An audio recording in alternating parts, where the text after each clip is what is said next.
what one of the things, Josh, that I really like that you did with this document is attaching the code with the live links. That is great. That is McCall's influence. So thank McCall, you. I love it because, being in Texas, some of the laws are a little different. And even you attaching like the financial, how you get your funding. And I was able to, click on that and then go into a deep dive on funding. I absolutely love that. That's so amazing. I agree. It makes it so much easier than trying to do the search yourself because you hesitate and then you're like, oh, I'll do it later. And then you never do. And then you don't really know. That's great. Good. And Trish, just so you know, Liz is on too. Hi, Liz. Yes. Hi, Liz. Good morning, everyone. We're just going to give people a few minutes here. We'll probably have a small group, Liz, but we'll do some quick reintroductions because we haven't all met since June anyway. So it's been a bit. Sounds good. And we have some newbies.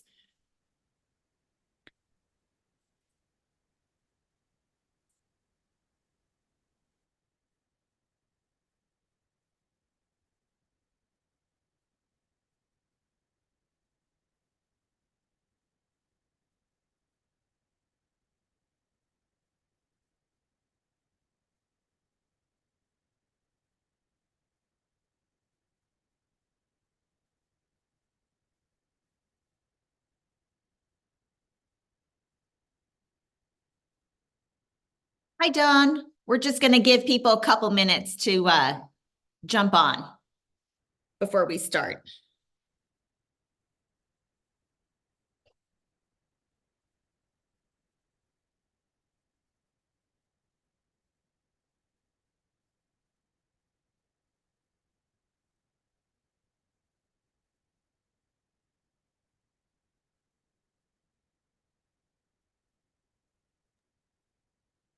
They're opening up Glacier National Park to know you don't have to have a ticket starting today. Oh, that's nice. They only enforce that during the main season. Yeah. Oh, that's good. You'll Yeah. have access again. Oh, there'll be all kinds of people up there this week because the Right. locals stay away. Are there any fires up there, Dee? No, Oh, good. we've been really, really lucky. This is the first time in years that we haven't had choking smoke. We did get some earlier from Canada, but not locally. Yeah. Dawn, I heard there's really bad fires in Southern California and Nevada. Yeah. Yeah, it's all in the way the wind is blowing. So far, we've been okay, but it's apparently the last 48 hours are rough. Oh, I'm sorry. I know we've had one near us. It's been going for like 3 weeks, and it's not that big, and it's not necessarily spreading, but the smoke the last couple of days was terrible. You know, just like you walk outside and you're like, did I leave my grill on? We were camping all weekend up on Mount Charleston, and the wind was blowing the other way. So I'm sorry for somebody else, but we were fine. Right. Oh, good. Yeah, all the schools in Reno are closed today. Like, there's a bunch of people that don't have power. It's a mess. Oh, no. Wow. Oh, good. Okay. So,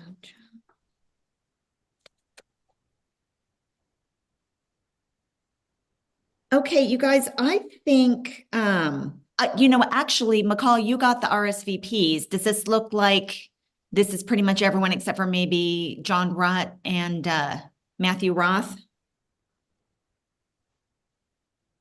Let me just take a quick look. Honestly, everyone approved it to be on their calendar, so I don't have anyone that declined it, but that could just mean that they were hoping to jump on if they Right. Okay, so. And I did get a couple texts this morning. So let's go ahead and get started then, because I think this might be being recorded. All right. Welcome, everyone. And thank you so much for taking the time to do this work. So as we get started, I just want to review again the purpose of what we're doing here. So the steering committee will provide strategic feedback to support the commission's implementation of policies and documents that will enable high-quality choice schools and high-quality authorizers to establish in the state. And since we do have a new participant, very quick introductions to get us going. So I'll start. I'm Trish Schreiber, chair of the commission, and you guys all know me. So hi, and thanks for coming. McCall, I'll let you go. Thanks, Trish. I'm McCall Flynn. I'm the executive director at the Board of Public Education. You'll also see on here Chris Stockton. She's also at the Board of Public Education. We're both here just to sort of provide some administrative support and help follow up if there's anything you guys need from us. Thanks. Thank you. Dee? Dee Brown. I live up near Hungry Horse in the Flathead of Montana, and I'm a retired teacher, retired business owner, retired legislator, and have always known that kids learn in different ways and look forward to being part of a growing sentiment in Montana that we need some different opportunities. Great, thank you. Okay, Leanne, that brings us to you. I'm Leah McGrath. I have a place outside of Missoula and also reside in the DFW area. I'm a college administrator and currently a charter. Reason for being on the board is because I've seen firsthand how charter schools can really make a difference in education. Thank you. And then I was lucky enough to be able to meet up with Leanne this summer at the Stray Bullet in Novando, which was fun. Okay, Liz, that brings us to you. Sure. Hi, good morning, everyone. I'm Liz Lehman, the attorney for the commission. I'm just here to sit in and answer any questions that may come up. I'm at Agency Legal Services and yeah, representing the commission on this. Excited to be here. I just want to add that Liz is the best and she's the world's fastest reader. And I'm so impressed with how quickly she can turn things around. So thank you so much for all your good work. You're welcome. I don't think that's officially in Guinness or anything, but. All right, Don, that brings us to you. Hi, thanks, Trish. I am Don Soifer. I am in Las Vegas. I've been an authorizer in DC for 10 years and in Nevada, and done work with and for authorizers in a whole bunch of different states. I've also been involved broadly in innovative schooling and different aspects of the schools of choice experiment and around the country. And hopefully some of that is experience that can be useful here. Thanks, Don. Okay, Melissa. Hi, I'm Melissa McAdam. I'm the executive director of the State Public Charter School Authority, your version of the commission, I think, in Nevada. And I have founded and run a successful K-12 charter school for over a decade. So that's why I'm here. Thank you. And that brings us to you, Joe. Yeah, good morning. I'm Joe Hoffer. I'm a school attorney in Texas, Arizona, and Arkansas, representing charter schools and helping establish charter schools and other schools of choice around the country. Great to be here. Great. Thank you all for coming. Okay, so today's task is that we're going to review and provide feedback on the application contract and for authorizing authorizers and the policies that we worked on too for the application process. So just like last time, our guiding questions are basically, is the document clear, concise, and easy to read? Does any of the information in the document seem redundant or unnecessary? Does the sequence of information within the document make sense? What could be better? Is anything missing? And what questions might a local school board still have about the application process after reviewing all of these? So we'll go through them one by one, and let's start with oh yeah, this is good because we have two of these. With the application review and approval policy for, it says choice schools on the agenda, but it should have been authorizers. I apologize for that. For authorizers, and if you'll notice, we have even years and odd years on this. And Dee, this is up your alley. The reason why is because of our legislative session, which goes every other year. And as you guys will know from reading this, there is a role in here for the Education Interim Committee, and possibly the budget, the Education Interim Budget Committee, if the timing works out right. It's hard to predict that. So anyway, so they're identical other than the dates is really what comes up, but I kind of just want to get, I guess, everyone's general feel about this. McCall and I went back and forth a few times deciding, should we just do one application, just like one and make it the same for each year, or should we do two? What do we think? So I'm going to open it up to the steering committee. Thoughts? I have a like basic question before we get right into Sure. it all. Are you anticipating in Montana that you're going to have a lot of a lot of public schools apply to be authorizers? Or do you think like, I felt like that other weird law that passed kind of made it easy for them to make charter schools. So as I was reading this, I was like, if there's a path that's easier, are you expecting to get a lot of applications, or you have no idea, or what's the like vibe, shall we say? Vibe there. So Dee has this same question too, and so let's get it out there right now. I like it, and Dee, add to it afterwards too if you have more nuance to the question. So as you can imagine, when the bill drafting was going on, there was no way to know that there would be two charter laws. So the Community Choice Schools Act focused on allowing the local school boards to become authorizers, because as you guys know, in other states, local school boards are, in every charter law, I believe, are authorizers. They're approved to be authorizers, and they're the most prolific as far as the number of them. So the most authorizers across the country are local school boards. However, they don't necessarily authorize the greatest number of charter schools. So all of that being said, we wanted to make sure there was a pathway for the local school boards to be able to participate in community choice schools should they want to. And that's what this path is. So post legislative session, they have their own pathway that is different than this pathway. However, this pathway still allows for greater autonomy. And should a local school board really need to pull that lever, we need to make sure that the state is prepared to back up the law. And that's really why we're taking this on. Matthew Roth, who's going to be joining us later, he's actually teaching a course right now, but he'll be joining us at 11. He is a local trustee. And he was a, proponent personally for the Community Choice Schools Act. And so he may be able to give us a little bit of nuance of kind of stuff that he's hearing. Megan Upton, who's on the steering committee and wasn't able to make it today, is a trustee up in Columbia Falls near Dee's area. And so again, like I'm hoping to get a little bit more feedback from them, but by and large, it's just we're following the law at this point, but we do not have any indicators from any trustees in particular that are like interested in becoming authorizers. Well, Dee, did you have more of a question?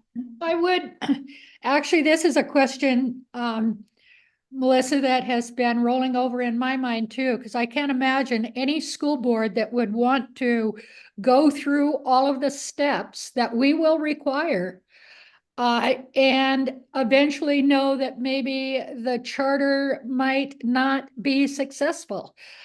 Because when they did it under the other law, I mean, when I read through those things, I think pretty much everybody who put in an application got to be the charter school in their school district. Now, maybe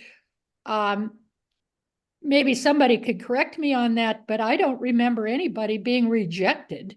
And so when you have the requirements that we're setting forth to be authorizers, I truly don't see a school district, unless they really have a wanton desire to change things around, that they will participate in this, because there's a lot of hoops to follow. McCall, do you want to respond to that? I know you have some facts. Yeah, I would just say that the Board of Public Education did deny 7 applications for charters status under the other public charter school law. And it's probably all I'll share on that. But if you have any more questions, just let me know. Well, that's good to know, but I think that, well, I know that they didn't have the rigorous jump through the hoops that school districts under our authorization will have to do. I mean, that's just a fact. They might have rejected 7 of them, but I don't believe that there was near the scrutiny that we're going to have. Right, and we want to remember that this particular pack that we're working on right now is for authorizing authorizers. So it's really giving them the ability to be their own authorizer, which would allow them to have more influence over the types of community choice schools that are developing within their districts. However, that being said, because we have the commission, anyone from anywhere in the state can apply through the commission, should they choose to. However, we will open this up. Also, I would presume that if this is a law that we get to keep, and or if we end up having to adapt it in the future to go back to the legislature, that we would definitely want to add other entities as being able to apply to be authorizers. I think we would like to see universities. We might even want to open it up to nonprofit organizations. There are a number of different opportunities in other states for authorizers other than just local school boards. But since it was kind of the first time at bat, we went with local school boards. So there we have it. And you know, Trish, if I could ask McCall, what are the follow-up steps on the other charter schools within the public schools? What is the Board of Public Ed thinking as far as evaluation measures and that type of thing? Yeah, Dee, that's a good question. The follow-up steps are very similar to your law about the setting a performance framework and criteria for meeting that framework. These public charter schools have to go through the accreditation process, so they process each year, and then they also have to submit those performance framework measures each year as well. And those performance framework measures are really more on evaluation and renewal. So very similar to the bill that you guys are operating, the law that you're operating under as well. There's quarterly financial reporting that's separate than what they would typically send to the Office of Public Instruction and the trustee financial summary. I think those are some of the bigger items right now. Thank you. But also just to point out, in the public charter school law, there's one authorizer, and that's the Board of Public Education. So we're looking at doing multiple authorizers. Don, Did you have anything you wanted to add about possible authorizers?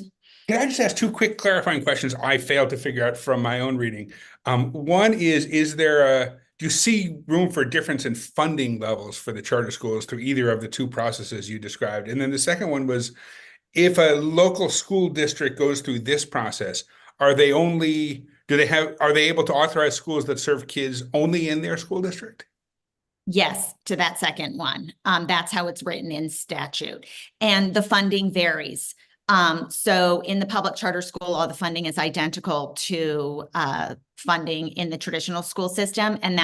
But again, they're opening charters within charters. So in most cases, not all, but in most cases, they're the exact same students.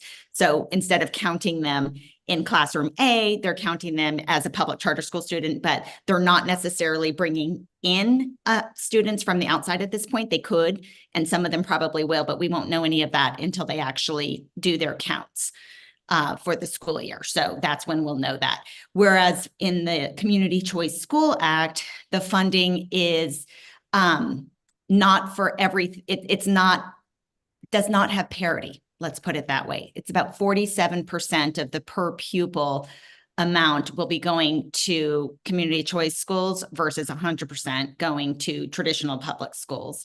And of course, they're not going to have their buildings paid for and transportation and, yada, yada, yada. So it's going to be tight. Helpful, thanks. Again, another thing for another legislative year to try to get that parity up like other states have been doing. We've been watching. Iowa just had a really good win in that, I think. Okay, so let's go back to the application review. And we were talking about, should we have an even years application versus an odd years application? And how did this kind of strike you guys?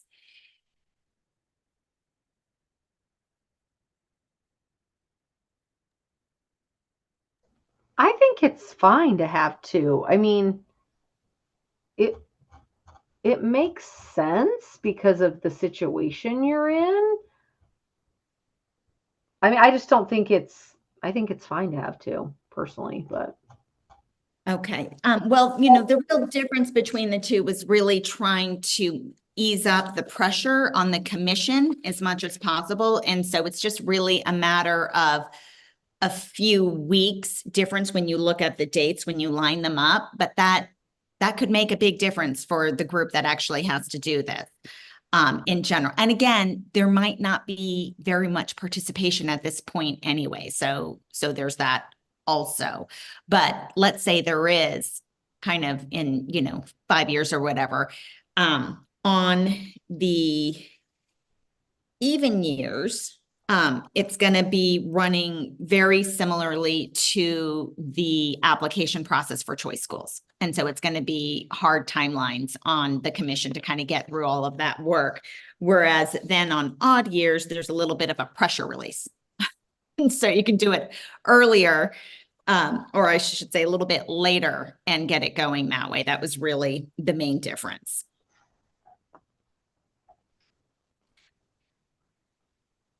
Yeah, I think it's smart. I think it's smart to do that. Okay. Me too. Asking people who have some experience with this, and again, I don't know how it is in Nevada or Texas, in this respect, but as far as authorizers, just out of curiosity, who approves other authorizers in those states? So in Nevada, it's really interesting. We just had a law that passed. We have charter schools have always been, or school districts have always been able to authorize. They have not been actively authorizing in over 15 years.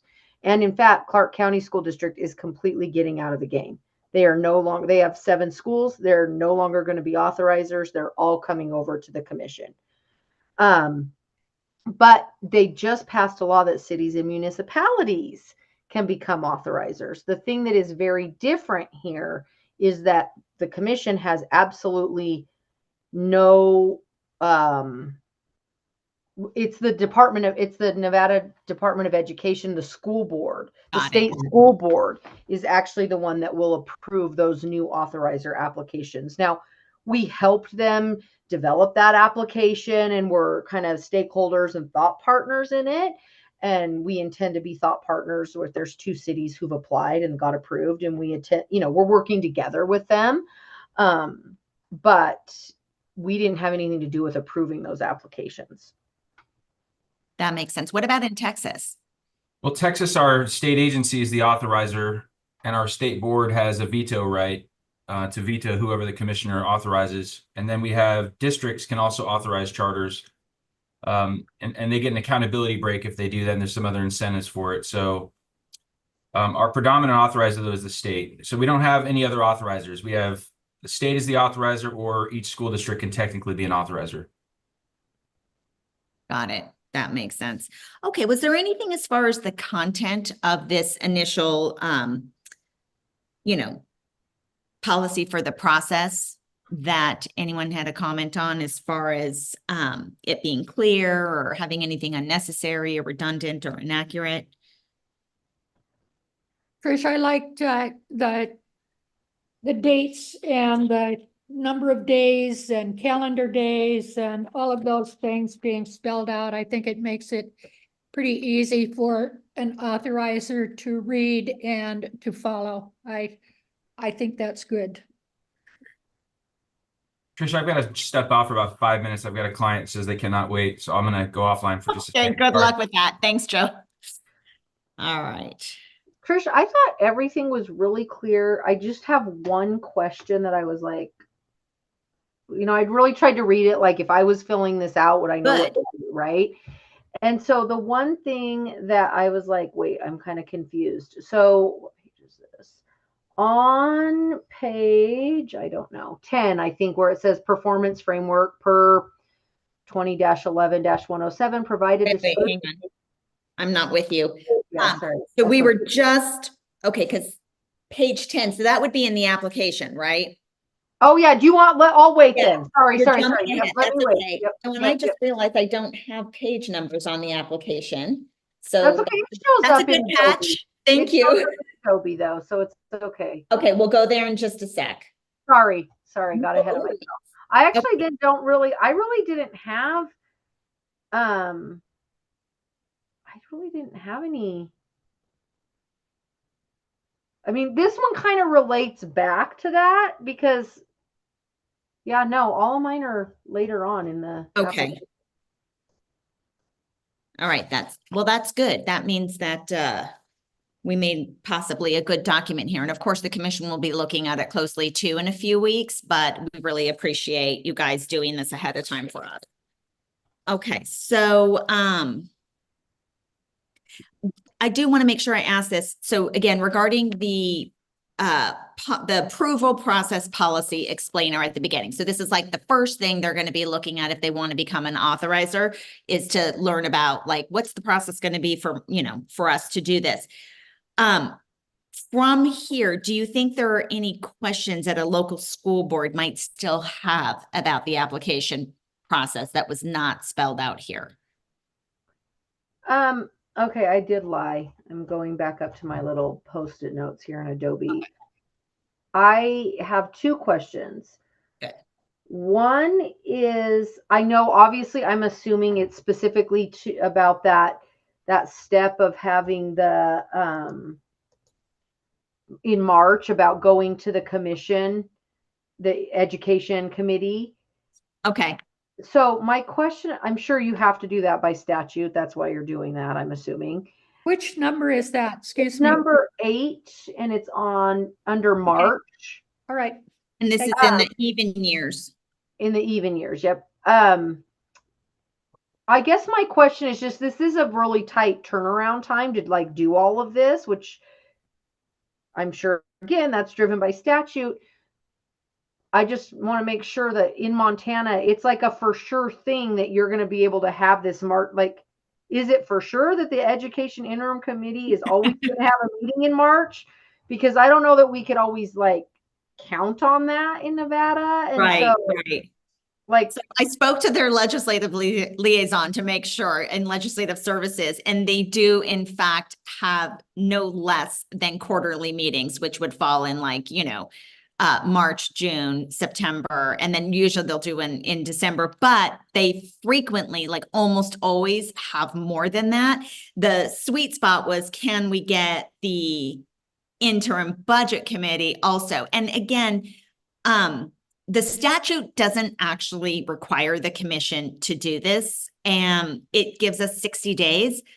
But, and Dee, I want your feedback on this, since the legislature has given the commission the authority to authorize authorizers, what that really means is that possibly we could be multiplying the number of entities in the state that ultimately appropriate monies for school. So I think it's a good idea to run it by the legislature, just to let them know what's going on, so they can keep their eye on the ball. But in even years, our legislature, other than interim committees, does not meet. So if you're talking about actually meeting and making some change with the budget committee, I would suggest you do it in the odd year, where you can actually go in and formalize and be on their agenda, because during an interim, they cannot make law. They certainly can take into consideration laws that they might want to tweak or might want to bring forth in that next year. But yeah, if you want to talk to, I think interim committee stuff is okay, but if you really want to make a real difference, you go during the legislative process. Okay, I hear what you're saying. So For the odd years, we have the commission going to the committees. It's still number 8. The only difference is in the odd years, it's happening in June. What you're saying, Dee, is maybe it would be better. I mean, even though it's like in the middle of a session, that it's okay. You're thinking that that might be the right time to bring this to them. Well, that's the time that you can make the difference. I mean, when they're all in the room and they're all setting the budget and the people from the second floor are there and they're making decisions on money in general, that's when you can make the difference. I mean, Rather than having to wait. well, I think you put it in their idea tank during the interim, but you follow through during the legislative process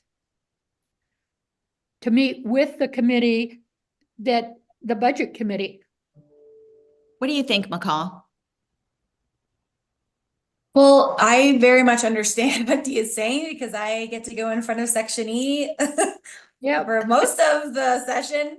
But I think given that you're not asking for them to take a formal action, and you're not asking for them to fund anything for the year in which you're actually authorizing, I think that it makes sense to keep your interim sort of timeline the way it is. But I also think Dee's right in that there needs to be an opportunity if you are trying to,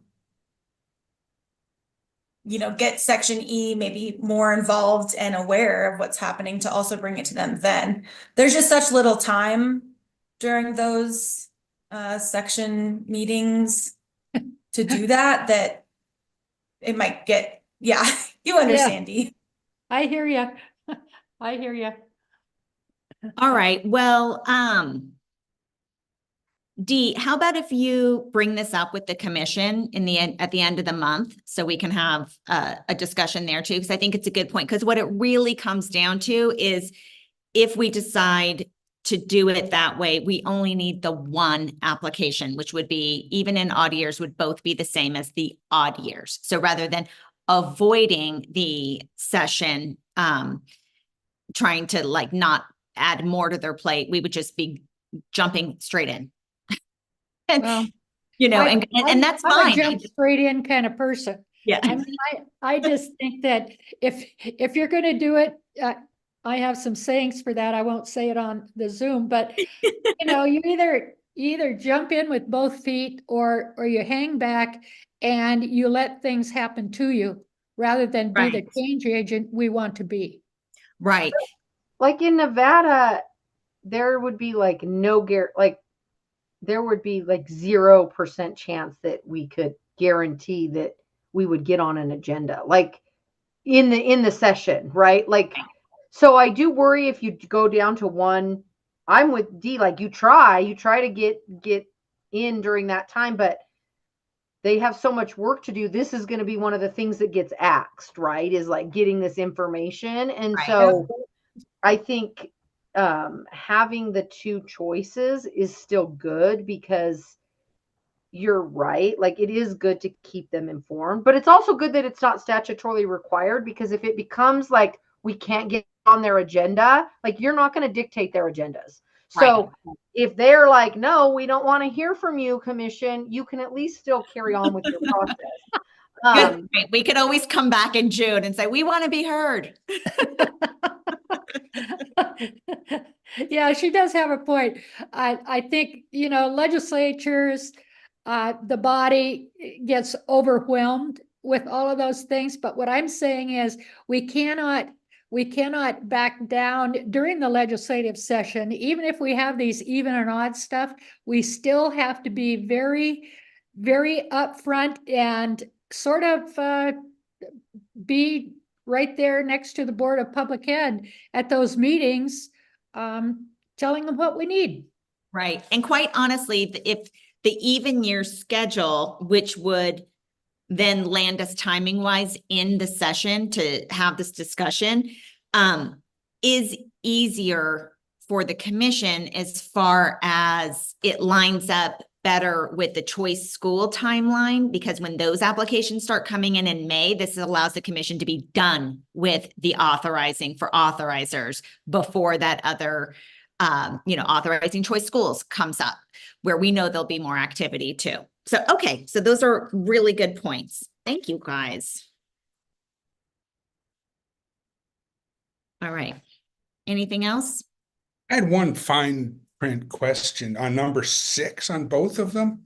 I've never been through this process before, but in every other application review process interview that I've pretty much ever been a part of, the interview turns up some need or opportunity to submit additional information in response to things raised during the interview, especially for applicants that have never done this before. And I wonder if it makes sense to insert somewhere in the process a deadline or a structure to accept new information in response to the process.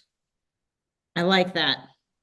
And number 6 was the other one that I was kind of confused on, because when I read it, I was like, wait, am I not reading an application for someone to be an authorizer?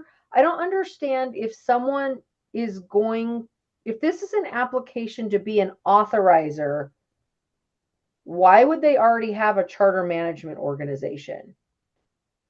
Like, I don't understand how they would have charter management organizations, education service providers. Like, they're just trying to get the green light to be an authorizer. So I don't know why those things would even be coming into play yet. Yeah, I think this is really looking at it from the perspective of a CMO, or even an EMO perhaps, really operates like a district, right? They have a number of schools under them that they can replicate and expand. And so it's possible that a district could partner with one, as we saw happen in the public charter school application process last session. Actually, one of those came in. They were ultimately, I think they withdrew their application in the end, but they got very far in the process. So seeing that that's already happened, I think we just need to be prepared to say, hey, if you're going to be working with the CMO, we want to meet them too. Okay, so this is like, they already kind of have a plan about who they're bringing in. And okay, that makes sense. Right. Like, they're not necessarily of the CMO at that point, but they might be going in as a team. Okay. Yeah, that makes sense. Good question. And Liz, I don't mean to put you on the spot, but I'm kind of blanking right now, and I could look it up very quickly. But regarding number 6, this is in statute, right? That this interview has to happen? I don't recall an interview specifically, but I can try and look that up real quick. If I you know wanna it is for the choice going. schools, right? And so Okay. it might have been an additive remember that we put on here, in Okay. which something Well, we I could. think it's a good idea. You learn a lot from sure. these interviews, and the way you guys have them open to the public, it's just another thing that you can fall back on to say, we took public input. We took, the public had their chance to speak now or forever hold their peace, kind of a thing. So, Right. I mean, I think it's a good idea. I just started to get confused about but that makes perfect sense. Anytime there's transparency, it's a good thing in the process. I agree. Mm-hmm.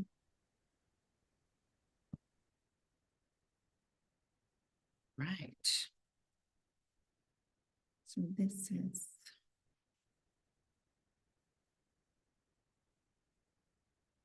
Okay. So I think we might be ready to move on to the application.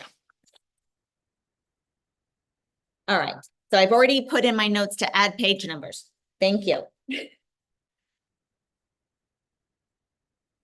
Wait, oh no, that's the contract that has page numbers. Okay, so looking at the application, I'm just going to open it up and let people say if they have any notes or they have questions. Let's just do it.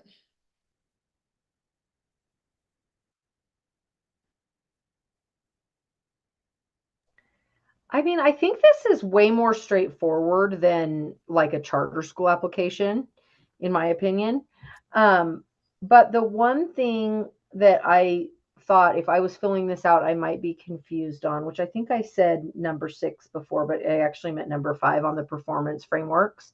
So right out of the chute on selection criteria, which is page 9 of 24 on the PDF, the first bullet is selection criteria are aligned with the authorizer's performance framework. Right. Okay. Okay. But then when you go down to number 5,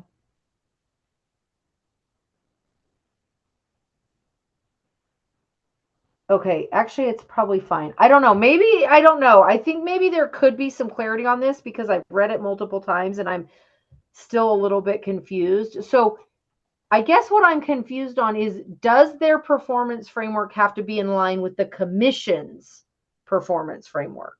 Or can it be their own, that can it be completely different? So the answer to that is it can be different, but it has to be aligned to statute. And what we know is that the commission's performance framework is aligned to statute. So they will probably be similar. However, you know, they can be creative. I mean, if they want to add more than what the commission has on there, or, you know, different kinds of things, they can do that. But definitely having them turn in their performance framework with their application allows the commission to evaluate whether or not, you know, they're on the same page.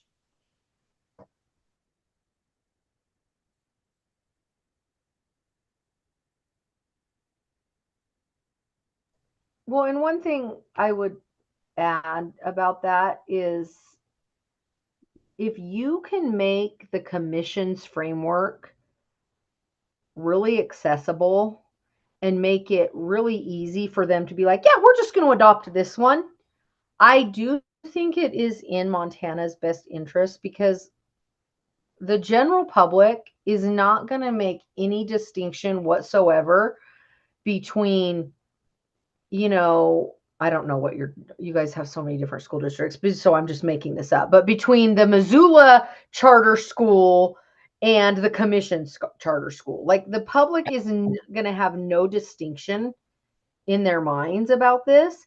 And so the closer your performance frameworks can be to each other, the more I just think it's better, because when they hear like, oh, this one had issues on the academic performance framework, well, if they're all aligned, you're comparing apples to apples, right?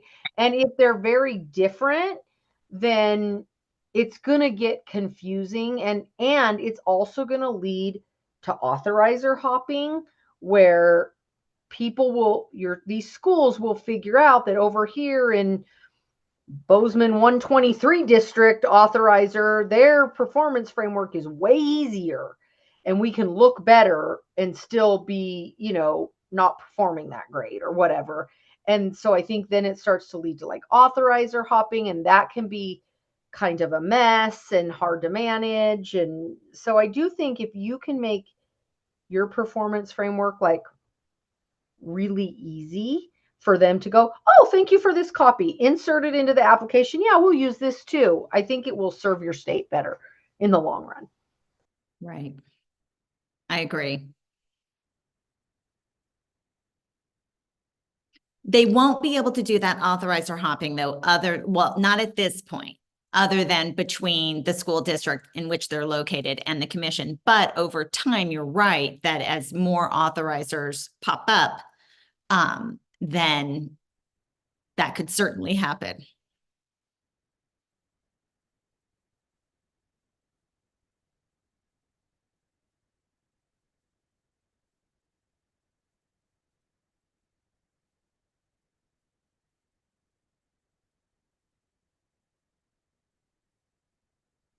Okay. Were there any other questions about the application? I just have a fanatic question. So under application guidelines, applicants may submit one proposal at a time. Kind of went down a rabbit hole on what may means, you know? Because when I read that, I'm like, wait, what? Like, I can submit more than one proposal if I want to, because it says may. And so that's just something, you know, as I was reading it, if I were going to complete it, I was thinking, what is that really the correct word? But after I read the definition, I'm like, well, can, so yeah, I mean, but anyways, that's my 2 cents on that word. Well, I think you bring up a good point. I have a feeling, Liz, I think we might have, oh no, I did this with Allison. We talked about whether or not we even need that bullet. Like, Yeah. it would be so weird for a local school board to say, we want to be 2 authorizers. Mhm. Like, what's the point of that? It's Yeah. so, unlikely. What do you think, McCall? Did I have this discussion with you? Yes, you and I had this discussion. I actually suggested we just take it out, but I also understand, that sometimes putting the expectations in there makes a lot of sense. I think you could change it to something that like one application will be permitted per applicant or something, so it maybe sounds a little more formal and not get rid of that may language. I don't know, Liz, you're the legal counsel. I mean, that makes sense to me. I don't know if they could be an authorizer for 2 different districts at once either, but you could just say may submit no more than 1 proposal at a time and just add a couple little words in there, and that would make it clear for everybody at least. Like we said, clarity is always good, so. Right.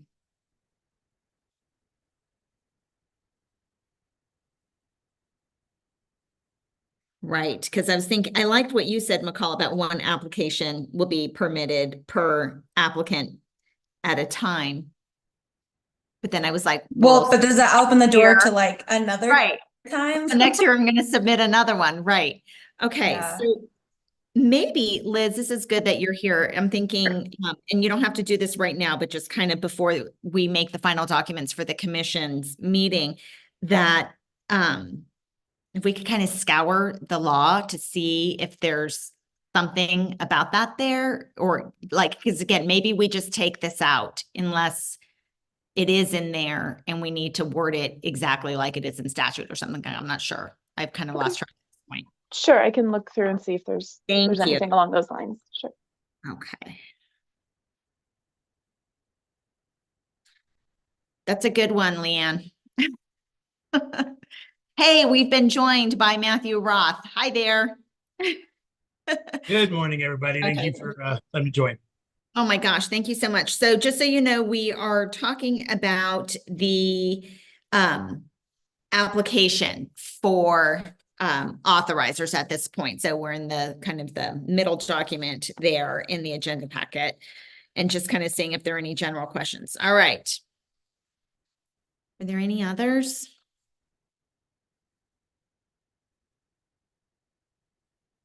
I mean, I feel like honestly, this was very straightforward. Like all the links back to the law made it like really easy for. I mean, I know everyone that's going to be reading this is from Montana, but it still made it easy to like click on it and go, oh, okay, that's why this is in here. This is what it says. Oh yeah, and all Montanans have code memorized, so. Yeah, no, I thought it was, I mean, it's very, again, it's a lot easier than a charter school application. So it doesn't, I didn't have any, I mean, that literally was my only confusion was over that. Like, that's all I had. All right. I agree with Melissa. I think you guys did a very thorough job. I'm totally good with it. Thank you, Don. All right. Okay, so that being said, before we move on to the contract, let's back up now that we have Maddie here with us. Okay, so we're gonna throw a bomb at you. All right, we need a perspective check. And being that you are a trustee right now in a district, and so Dee, why don't you go ahead and ask the guiding question? We sort of had this discussion initially, but we'd like to have your perspective on this. Am I rehashing what I said before?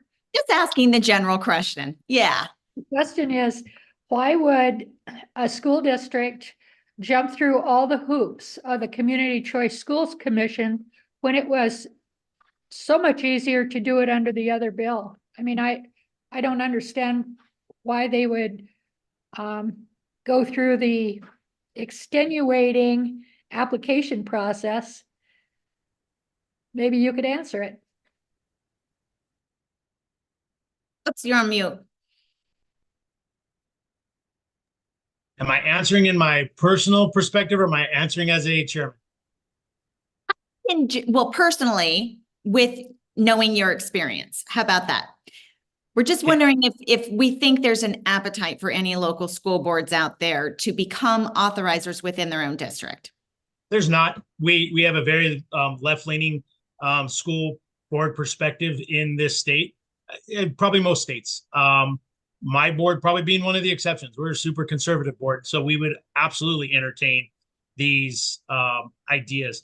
Why would a school board want to do it? They don't. They when I go through the state, and I'm dealing with this right now. We're vying for a charter school for no other reason than it's a money grab.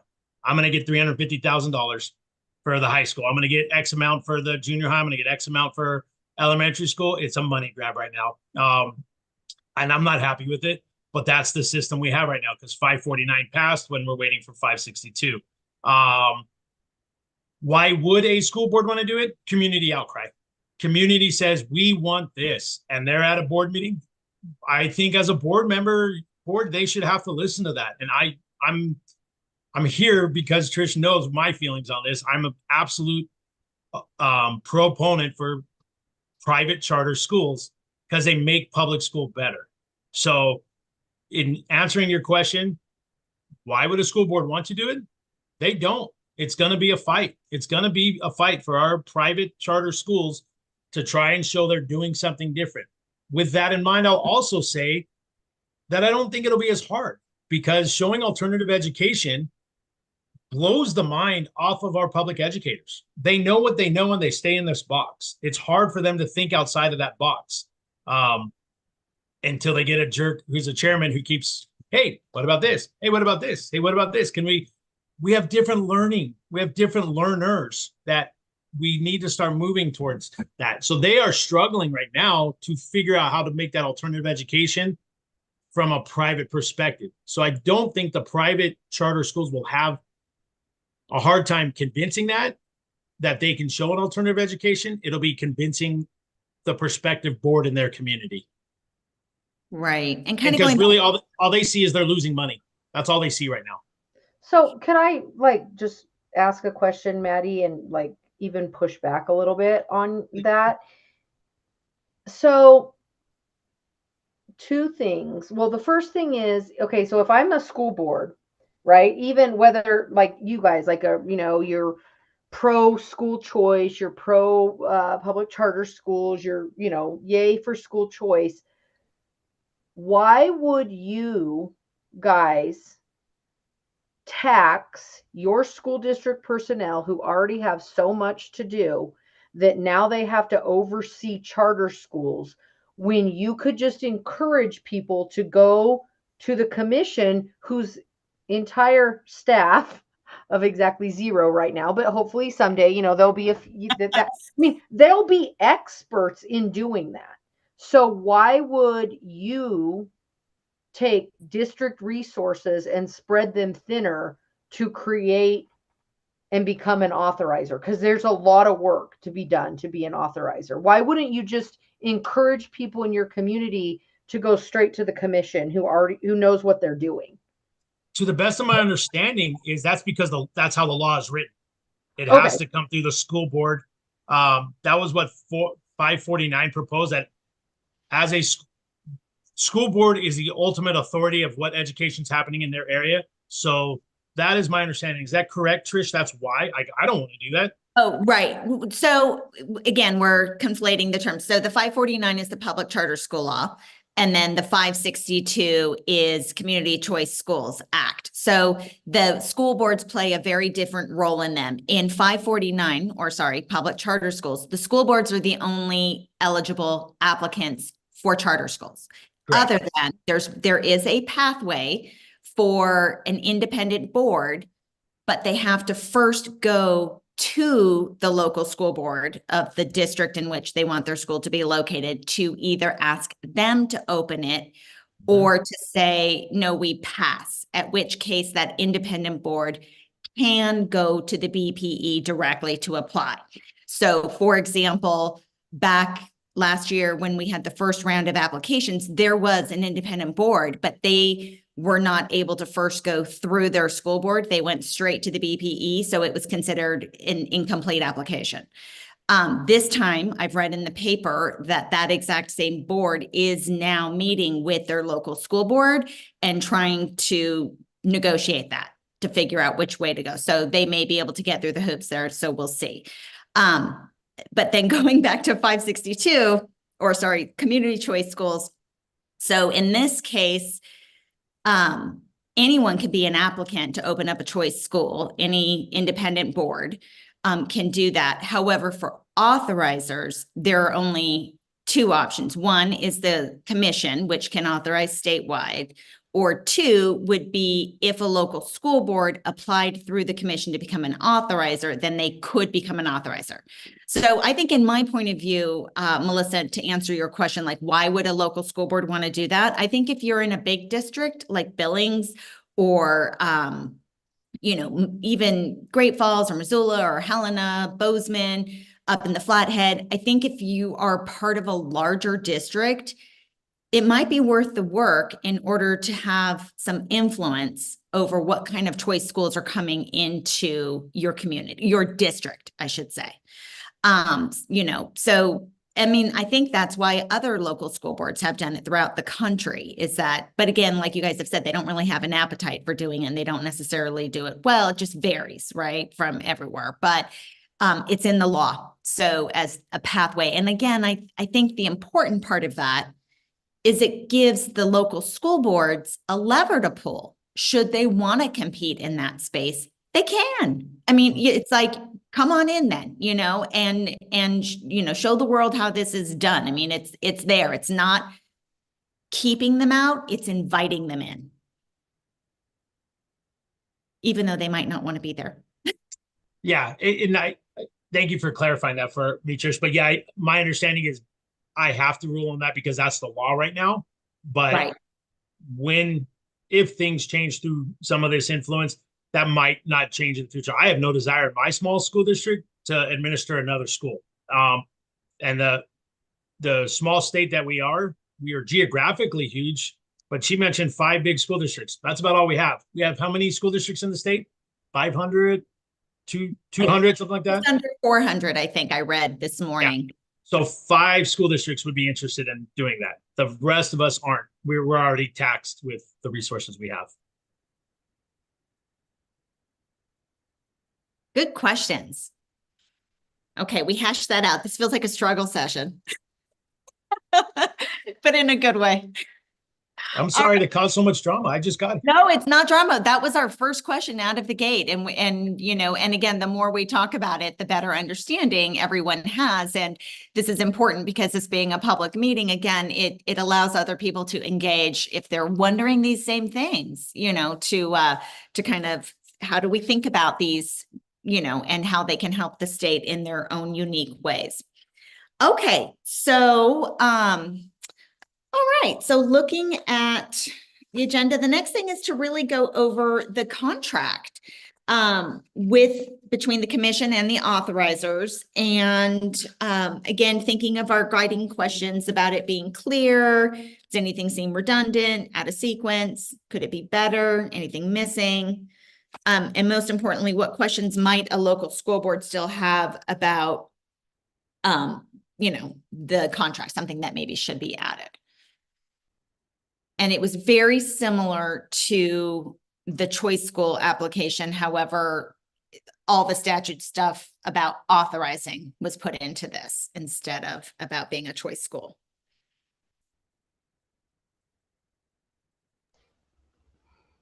Trish, this is just a quick, reminder that I have to go take a phone call at 11. Oh, right. Thank you. So just, I don't want you to think I'll be right back. I think it'll take like, because I have a question that I want you engaging. Yeah, I promise I'll be back when once I hang up, but no worries. Yeah, sorry. Okay. So my notes in this question were, with my gift for making things more complicated than they need to be, things that I think this is thorough and terrific. I just had some thoughts on what it might additionally consider, if that makes sense. Is this a good time to bring the contract? So looking at our broader experience with school district authorized charter schools and what that has given us in other states, A few things jumped out at me that might well be addressed in the contract, and accepting the conversation before about why necessarily a school district would even want to come to this table in the first place. I'm only going to make it less exciting to do that for them. But one is to Maddie's great point, right? The one reason that a school district might authorize its first charter school is looking at that federal charter school program money and looking at that. Oh, ding, ding, ding. There's money to be be- had. They just maybe don't see it yet. Yes.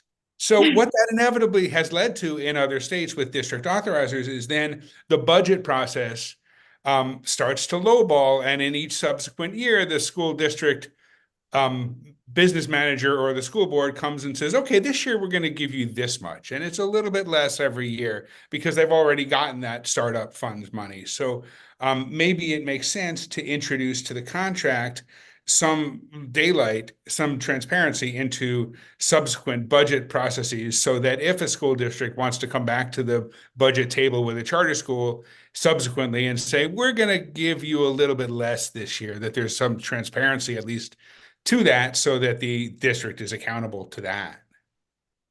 Okay, Don, I need you. That is such a good point. And it's something I hadn't considered yet.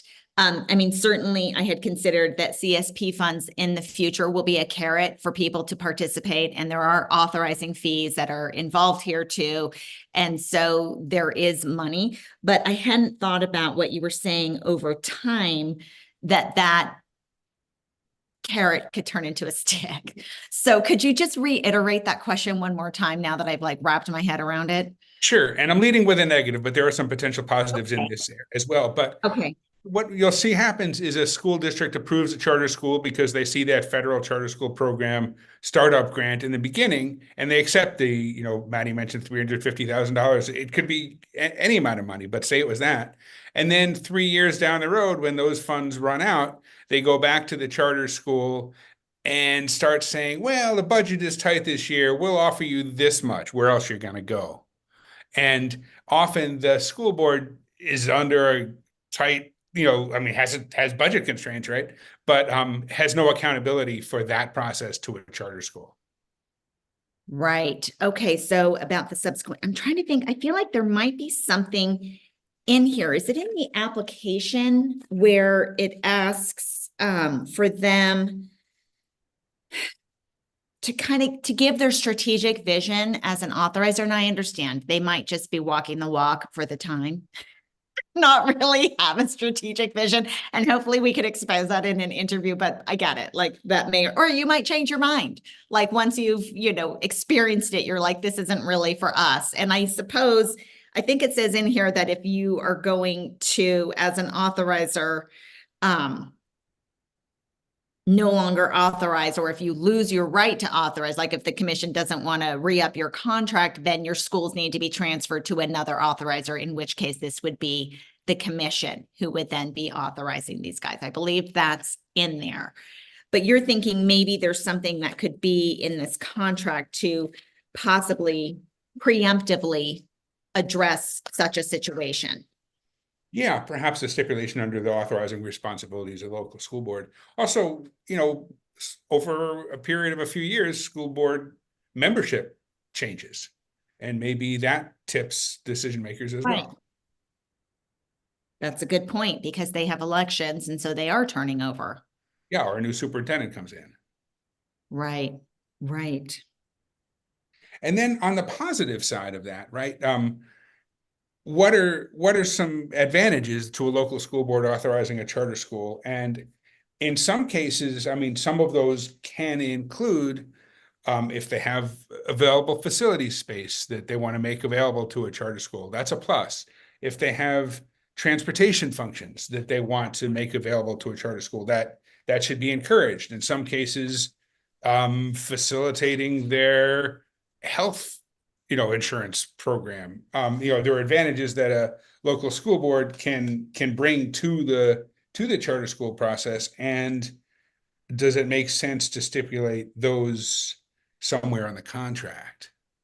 Not that they're bound to them, but again, This is an opportunity to expand best practices. And if one school district sees that. And if two school districts are competing for a particular charter school to come in, these are things that might belong in the contract. You know, one of the things that the law says, and I'm paraphrasing here, is that the commission needs to broadly publicize the authorization application cycles, okay, in trying to solicit applications for authorizers. So in a way, I kind of think what you're pointing out is more of a PR thing. And perhaps when we have an employee or when we have a director, like that could be on that person's list of things to do. Like you're going to have to do outreach to all the local school districts and say, hey, here's an opportunity. This is something for you to do. Here are reasons why you might want to do it. Like maybe, I don't know. What do you guys think about that?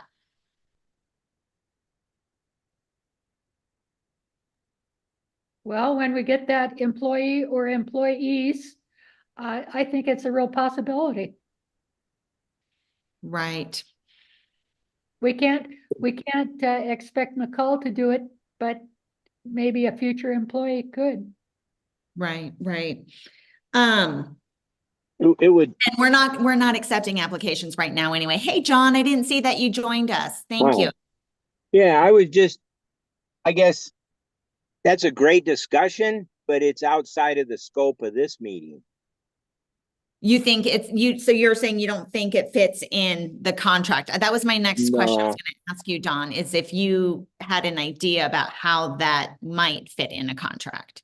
Yeah, I don't see how it would. And I mean, the benefits of a local school board taking on a truly charter public school, I mean, that's outside of the contract or even the application, I believe. I think that's something that that like Don said, it's not anything you could hold them to anyway, so why put it in the contract?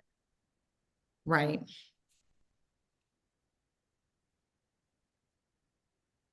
That is such a good point though, Don. I'm glad you brought that up.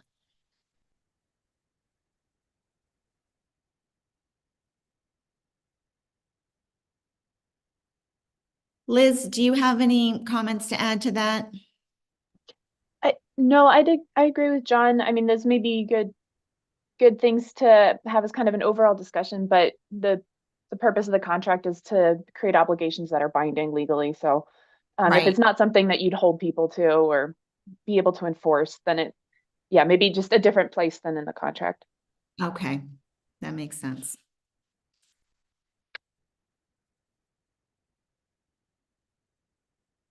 All right. Okay, might there be anything else?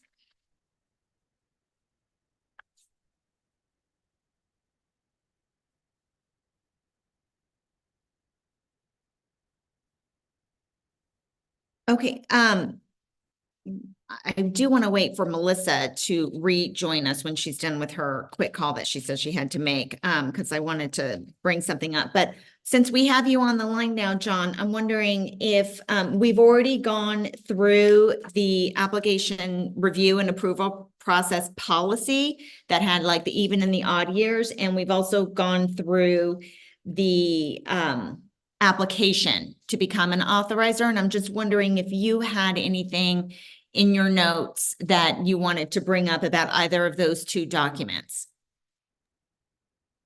The only thing I thought was possibly that the time frames were a little tight. You know, we had that discussion on the other ones, and I kind of figured that would come up again too.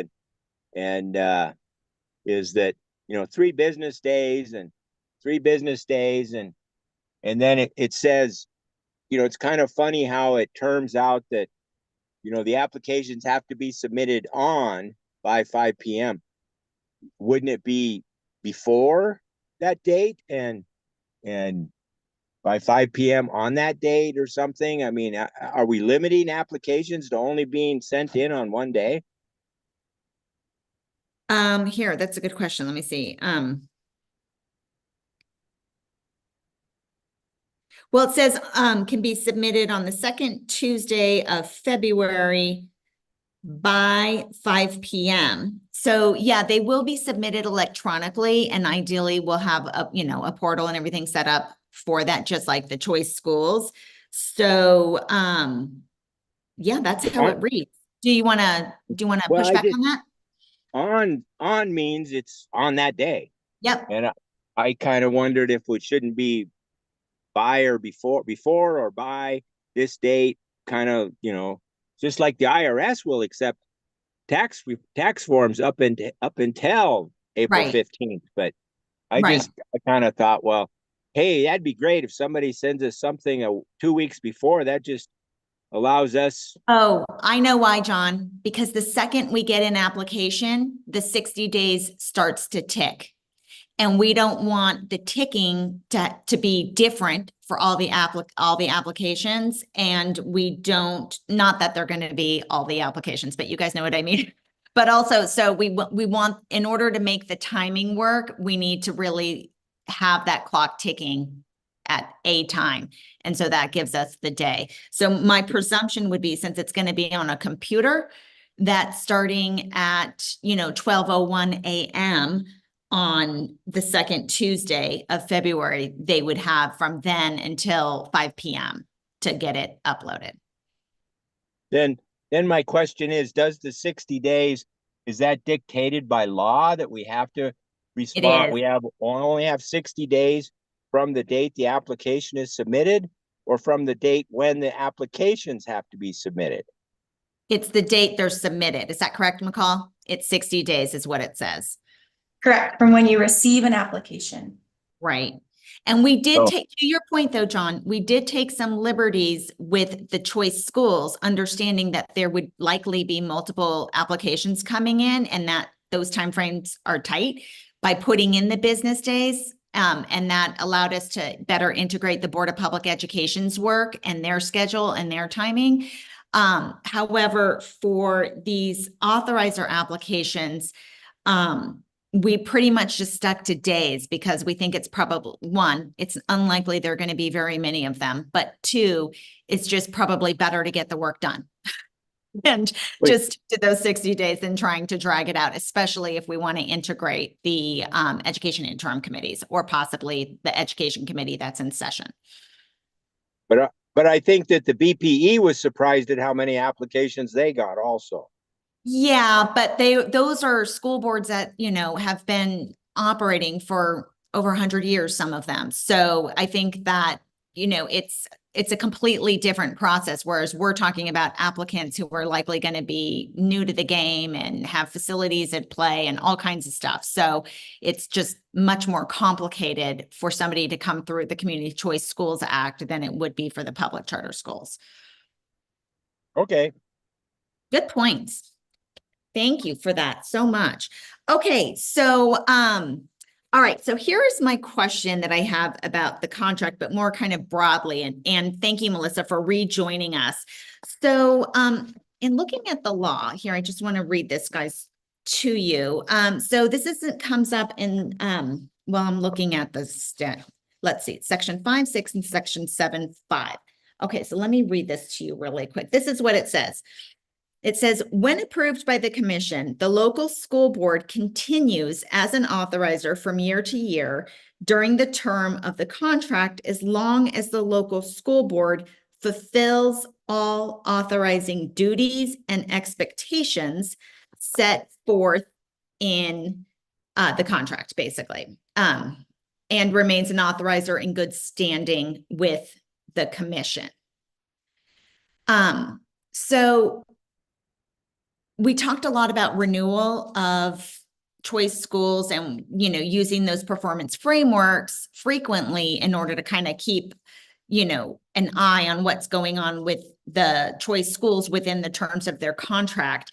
And so one of the things that I started to visualize in reading this language is, should we be making a performance framework for authorizers? And so my question to the out-of-staters is, is this anything you've seen before? Does that exist? Or would it look very much like our performance framework for choice schools, but the text would be different in that we're looking for different indicators from the authorizers to show they're in good standing? Just wanted to see what you guys thought about that.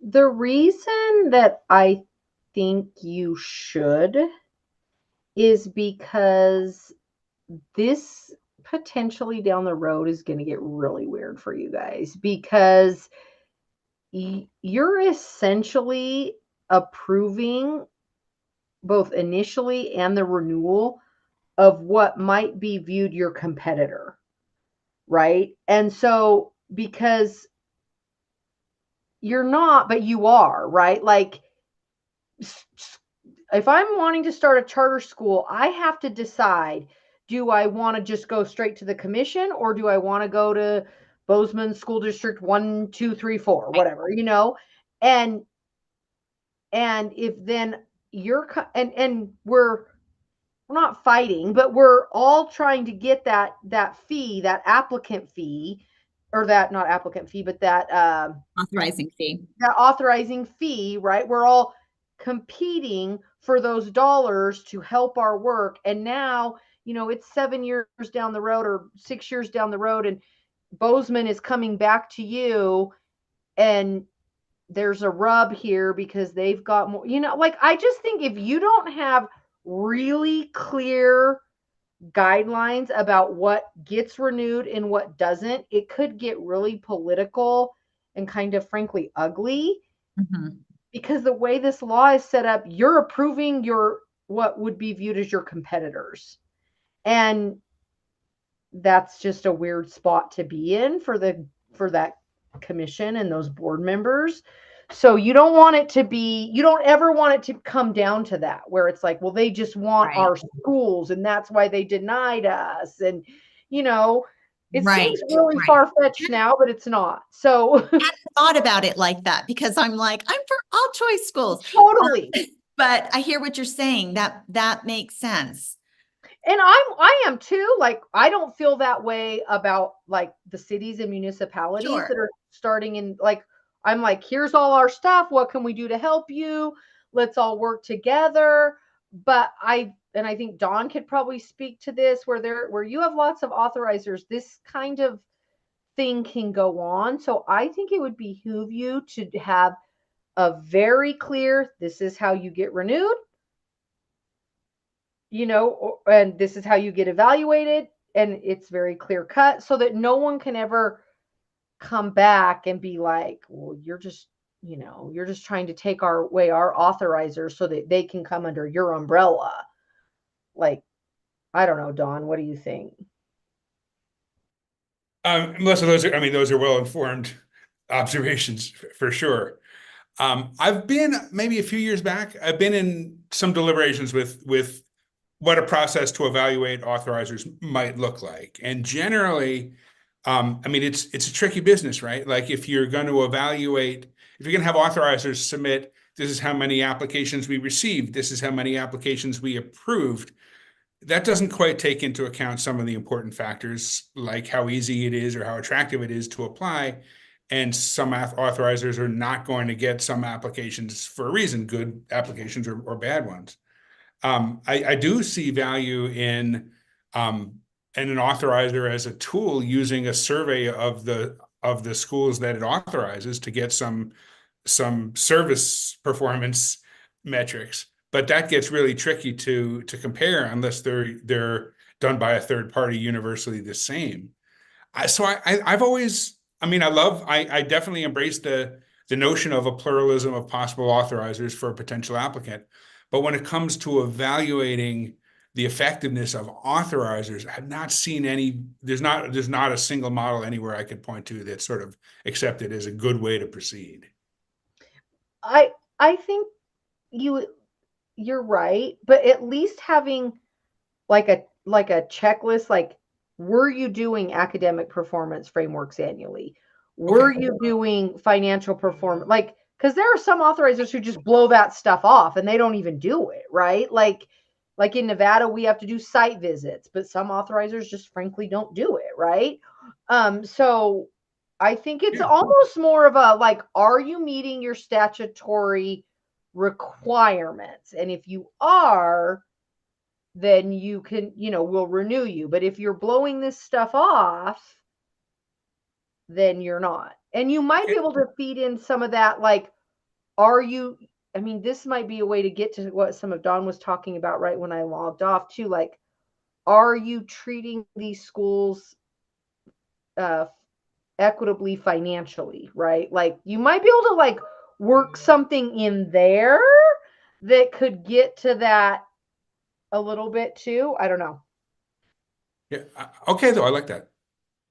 Yeah. So in Texas, our state board of education is the authorizer, but they have a charter school division. And so every year the superintendents of the school district get a survey from the university asking us specific questions. And then they gather that information and they share it with the public to make sure that the Texas Education Agency is doing what they're supposed to do. The one question that I would have, Trish, I think in statute, doesn't it have rules and regulations for the commission? Would that be something that maybe you could use as a standard for the local school boards? I think so, because I think it actually says in statute that it is for authorizers, but at this point, the commission is the only authorizer and is an authorizer no matter what. So that's how we knew to apply that to what the commission had to do. Leanne, I'm wondering if this review that the state education agency in Texas has, if that's like a document that you could share an example with us. Like, did they have those publicly online or something? But I would love to see that. I'll look and see, and if not, I can reach out to the charter division and ask them if I can have a copy. Cool. That would be nice to consider. I mean, I guess because what I'm visualizing is the performance framework that we came up with already, but like I said, just kind of changing the text. But you're right, there are statutory obligations, and that is what we want to know, is that they're actually doing a good job as authorizers for these schools, because we all understand that the quality of the school has very much to do with the quality of the authorizer in general. Another question, and again, this is not for now, this would be just kind of like in the future, again, if we get to keep this law, I'd like to hear from the people from out of state, especially too, is what would you guys think about? I mean, maybe we change the law. Maybe we ask, like, this is too much for the commission to do, or it's putting them at odds with other authorizers, like Melissa brought up, like that could happen. So maybe it would be better if we had some other entity authorizing authorizers. But then again, if there's oversight, then that's going to, create, work. It's not necessarily just easy. So I don't know, but that's a possibility too. Like, should the commission, like, for example, if we add the pluralism to it, which I know we want to do, because that's going to make our law better if we have more authorizers, but we don't, it's true that it is kind of quirky that the commission is authorizing other authorizers. And, what agencies do you guys think do it best? I mean, I do think it makes more sense for your state, I don't know what you guys call it, but like your state Department of Education to do it. Our Office of Public Instruction. Yes, there you go. I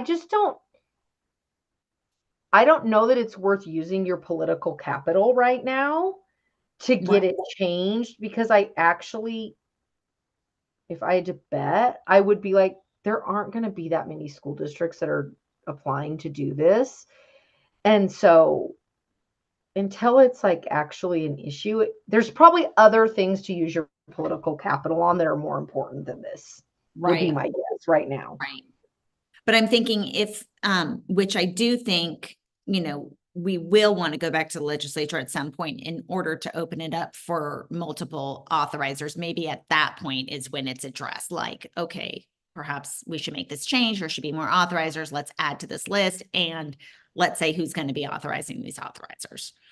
And it's also really confusing, right? Like, to people who aren't in this work, they're like, if they were listening to this, they're like, what are they talking about, right?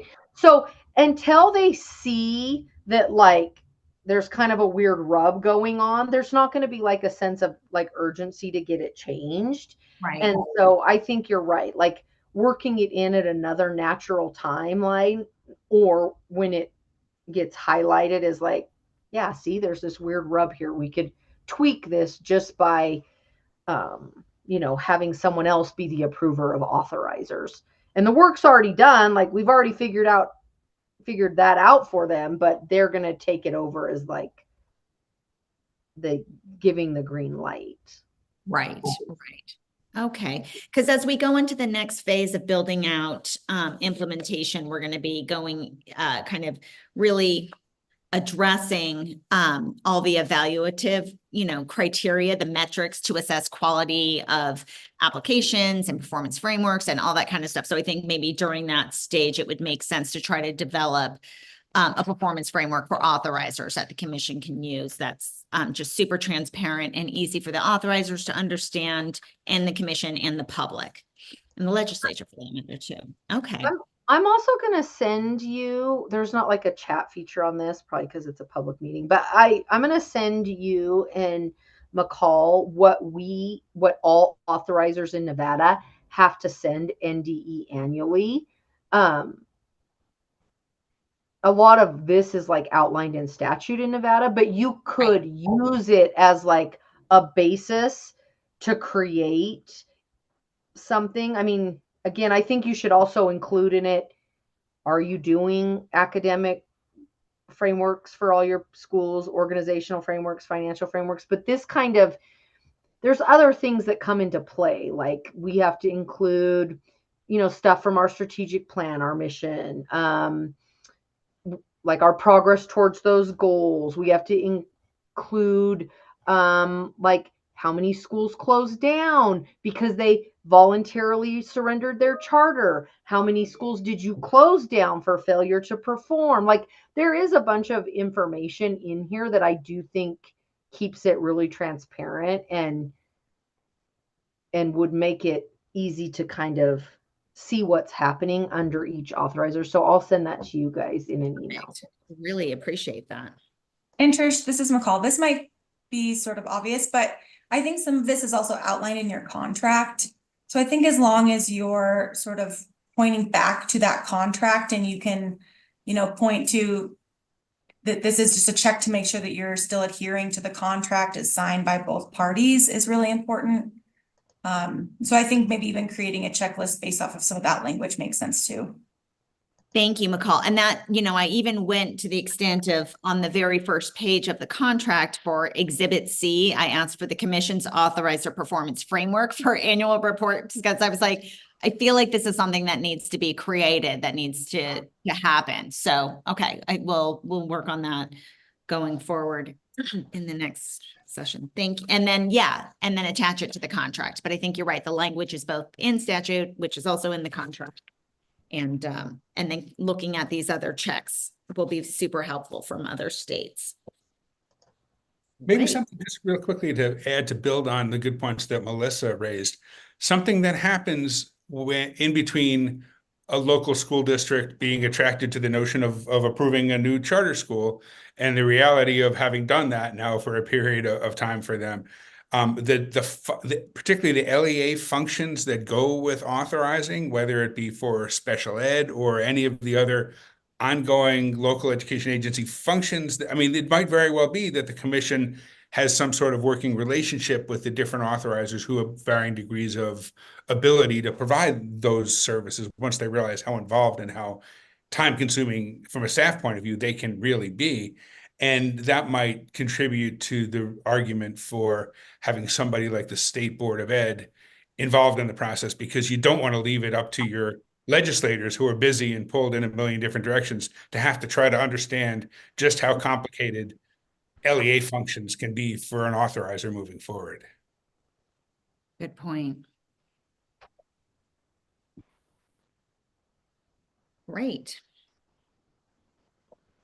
Okay, so I think that's it, you guys. McCall, do we have anybody visiting the Zoom? Okay, so because I was gonna open it up for public comment if so. All right, so just kind of looking at the future then, and you know, wrapping up the year, what I'm thinking is that, like I said, the next phase 3 that we go into, we're gonna try to build out some of the metrics for measuring all of this. And ideally, we'll have the steering committee meet one more time. You guys have all committed through the end of 2024. So thank you so much for that. But as everybody knows, as we get towards the end of the year, schedules become even tighter. So, you know, we'll respect that as well. But if it's possible to pull together another steering committee, if we get the work done in time, which I think we can, you know, we might be able to meet again sometime before the commission has a meeting in December. We haven't set that date yet, but it's going to be sometime in December. So anyway, that's it. And you guys can always, if something comes to you afterwards and you want to send it to myself or to McCall, that's great. That works also. But otherwise, I think the next thing you'll hear then is a doodle poll trying to find that possible third meeting if we can by the end of the school year. Any other closing remarks? Good work, you guys. Great. Okay. Thank you all again so much. Thank you, Liz, for joining us as well. And all right. Sounds good. We'll talk soon. Thanks. Bye-bye.